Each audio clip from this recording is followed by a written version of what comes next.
Hello and welcome.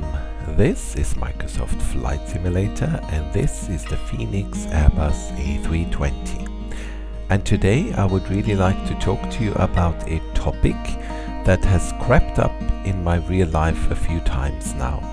So as many of you know, I work as an airline pilot. Before that I actually worked as cabin crew. I've been in aviation for a very long time. And sometimes when you meet people at a birthday party or something and they ask you what you do, well, they ask you questions about your job. And something I've been asked about a few times now is what people refer to as ghost flights. Initially, I have to admit I had no idea what that was until I received the explanation that ghost flights are flights without any passengers on board. And people ask me, so do these really exist? Have you ever done one? And if so, what is it like to fly a plane without passengers? Do you do anything different or is it exactly the same? So from what I've heard, there seem to be some misconceptions and unfortunately some misinformation out there regarding these flights. So I've decided to make this video and explain to you exactly what these flights are, if they exist, if so, why, how they happen, and what it is like for us pilots to operate these flights. So without further ado, let's get started. So first things first, the term ghost flights does not exist in aviation. I've never heard of this, I have no idea where it comes from, but this term is made up by someone or the media, I have no idea. Flights without passengers do exist, but we call them ferry flights. Because what we do is we ferry an aircraft from A to B without carrying any passengers or cargo.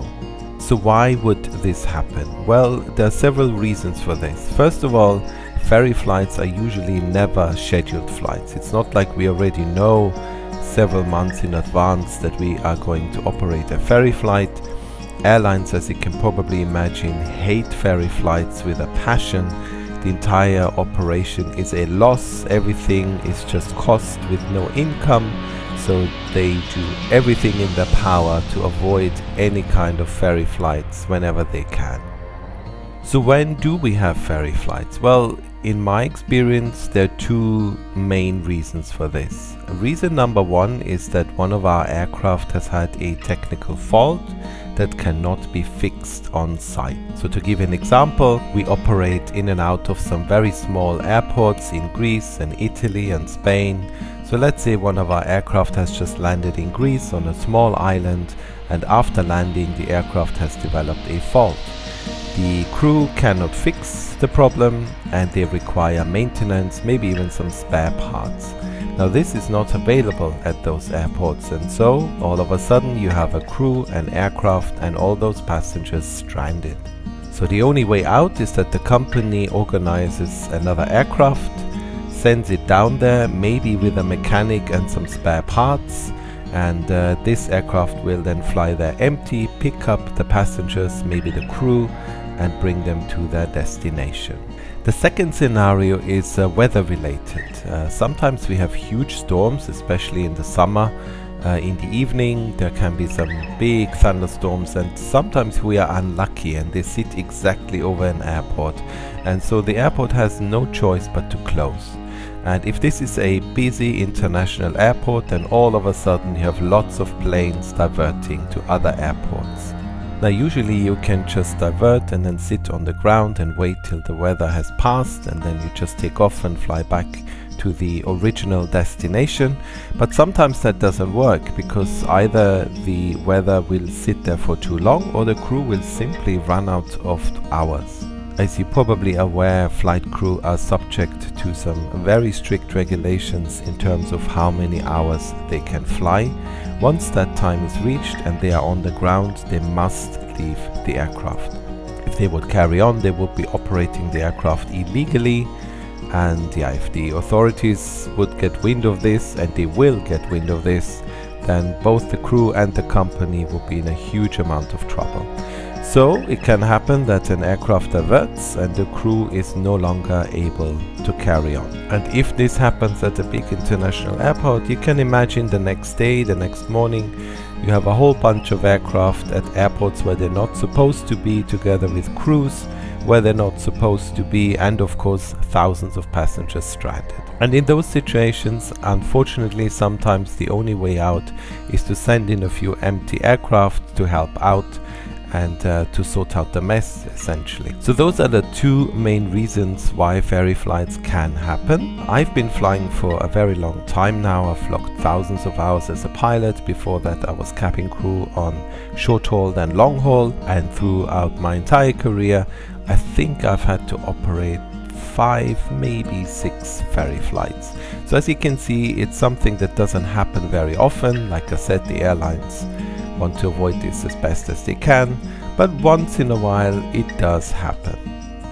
So you may wonder, why can't the airline just sell some tickets for those flights? Well, I'm afraid it's not that easy. There's 2 reasons for this. First of all, these flights are usually planned at very short notice. So what that means is, if I have a standby duty where I'm sitting at home on call, I get a phone call saying, listen, we have a problem, we need you to operate a ferry flight. You need to be at the airport within 90 minutes. That's usually the rule. How many people can buy a ticket and then be on the aircraft within 90 minutes? Not many. And even if that would be possible, legally it's just not doable.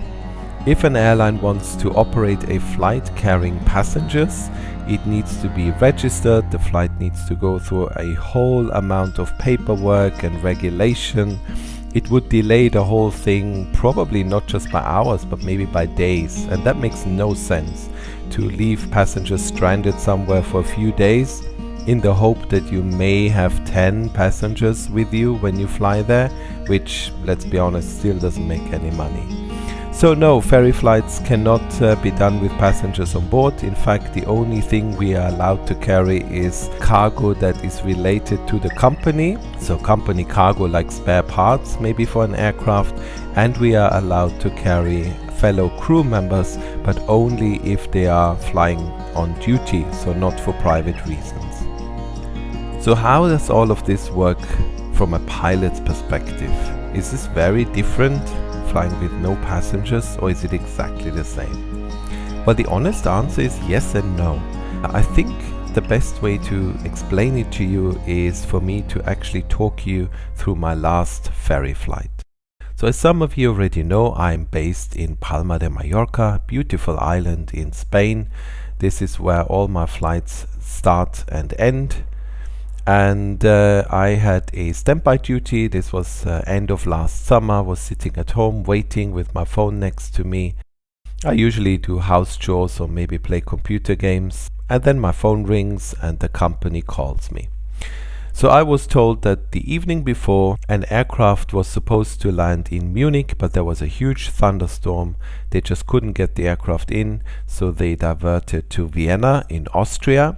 And after landing, the company organized buses for passengers and crew and transferred them to the final destination, Munich. So what that meant was there's now an aircraft sitting in Vienna, but it is desperately needed in Mallorca, where it is supposed to operate some flights. So I was told that I am booked on a flight to Vienna as a passenger. The flight would leave in 90 minutes, and then I would meet my colleague there and we would fly the aircraft back to Palma de Mallorca empty. So in this case, I just went to the airport, hopped on that flight, flew to Vienna as a passenger, and then arrived in Vienna to meet my colleague. And this is already where the first big difference starts, because this flight to Palma de Mallorca is not carrying any passengers.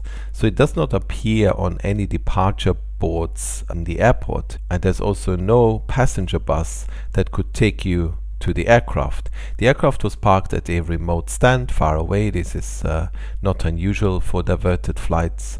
And so first of all, you need to find the aircraft and figure out how to get there. So I have met my colleague. We called the dispatch of our company, and with a few phone calls, they organized a car that would pick us up from one of the gates and drive us out to the aircraft. Now initially when you arrive at the aircraft, everything is as usual. So one of us is going to be the pilot flying, one of us is going to be the pilot monitoring. We usually decide that when we discuss everything about the flight. And yeah, the pilot flying takes care of the aircraft, he programs everything, makes all the checks, whilst the pilot monitoring walks around the aircraft, does an outside check, and then assists with calculating things like mass and balance and all that stuff. So initially, really, it doesn't matter to us whether there are passengers on board or not. We just follow the same procedures, including the seatbelt signs, no smoking signs. We just do everything like we always do. The first big difference comes when the aircraft is ready for push and engine start.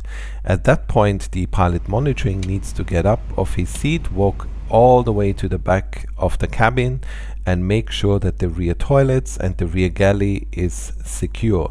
That means all the trolleys, all the containers are stored and locked, and there are no loose items. He or she then needs to walk through the entire cabin, again making sure that everything is safe, and finally also securing the front galley and front toilets. Once all that is done, the two front exit doors need to be what we call armed. So what that means is we move a lever from ground to flight, and that essentially arms the escape slides. If you open the door now, it would fling open and the emergency escape slides would inflate, and this would essentially be our emergency exit. This is usually done by the cabin crew, but because there's only two pilots on board, it has to be done by one of the pilots. And of course, usually all doors are put into flight mode, but because there's only the two of us, at least at my company, we only arm the two forward doors. The other big difference is that we usually leave the cockpit door open. Of course, this is never the case with passengers on board. It would make an evacuation via the two front exits much quicker and easier. So again, there's no real procedure in my company regarding the cockpit door. They just leave it up to us. But so far on every single ferry flight, we've decided to keep the cockpit door open. From a safety perspective, it makes perfect sense. Then we push, start the engines, taxi out, and then comes the takeoff. Now the aircraft is incredibly light. Even though we will obviously reduce the thrust as much as we can, it is still an incredibly overpowered machine when you fly an empty airliner. On the one hand, it puts a smile on my face. It really feels like a sports car and is a lot of fun. But on the other hand, you really need to be ahead of the aircraft. You are going to experience some incredible climb rates straight after takeoff. And you know, usually we are cleared to, 4,000 feet, 5,000 feet. Now, if you take off and you have a climb rate of 5,500 feet, that means you're gonna be there in less than a minute. And in that time, you're supposed to put the gear up, clean up the aircraft, switch frequencies, talk to ATC, so things are happening very quickly. And this theme carries on throughout the flight. The climb rate is much higher than usual, and this has another effect that you need to be aware of, and that is how you interact with all the other traffic. So we have this system on board called TCAS. We've discussed this already in one of my other videos, which predicts if you are on a collision course with another aircraft. If the system thinks you are, then both aircraft will decide on what they are going to do, and the autopilot will automatically fly an avoidance maneuver. Now, if you imagine there's an aircraft above you and you are told to level off 2,000 feet below that aircraft, but you're climbing at 5,000 feet per minute, the TCAS may think you are on a collision course and will immediately initiate avoiding actions. And that could cause a lot of chaos, especially in busy airspace. So when you are empty, it's actually not a bad idea once you get closer and closer to your final altitude to use vertical speed and to keep everything nice and under control. Climb at a nice and gentle 2,500 feet per minute, and the last 1,000 feet you reduce the climb rate to only 1,000 feet per minute. And that will avoid any unnecessary TCAS alerts and keep everyone happy.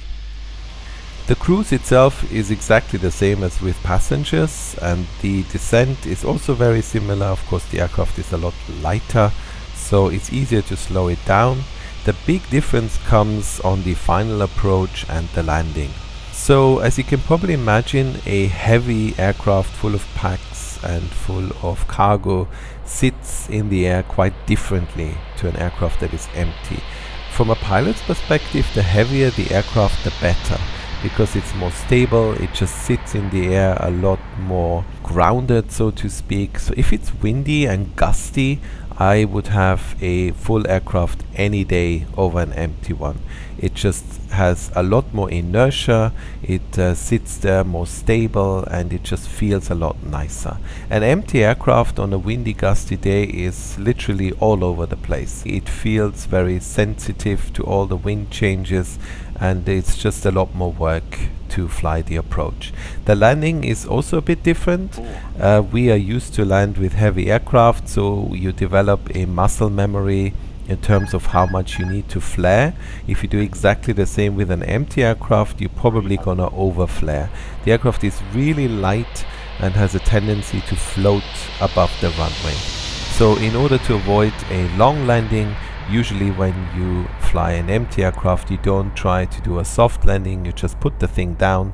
At the end of the day, there's no passengers on board, so passenger comfort is not a consideration. Of course, you don't want to damage the aircraft. It has to be, there has to be some kind of smoothness, but you're not trying to go for super smooth, because empty aircraft float. They just don't want to touch down.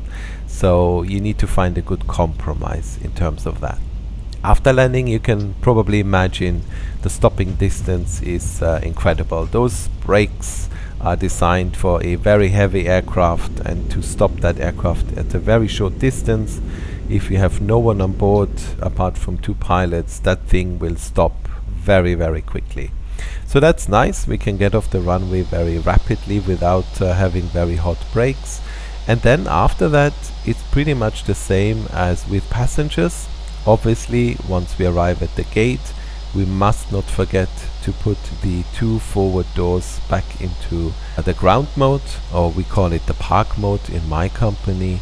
So to avoid that, we shoot the slides, because that would be very embarrassing and the aircraft would be grounded and the whole operations that we've just done would be for nothing. And that's basically it. In my particular case, the crew flying the aircraft after us was already waiting for us. We didn't even switch off the aircraft, we just handed it over. As you can imagine, there's the usual, aircraft is fine, weather en route was good, and then, you know, the quick how's the wife, how's the new car, all that stuff. And then we wished them a good flight and I went home.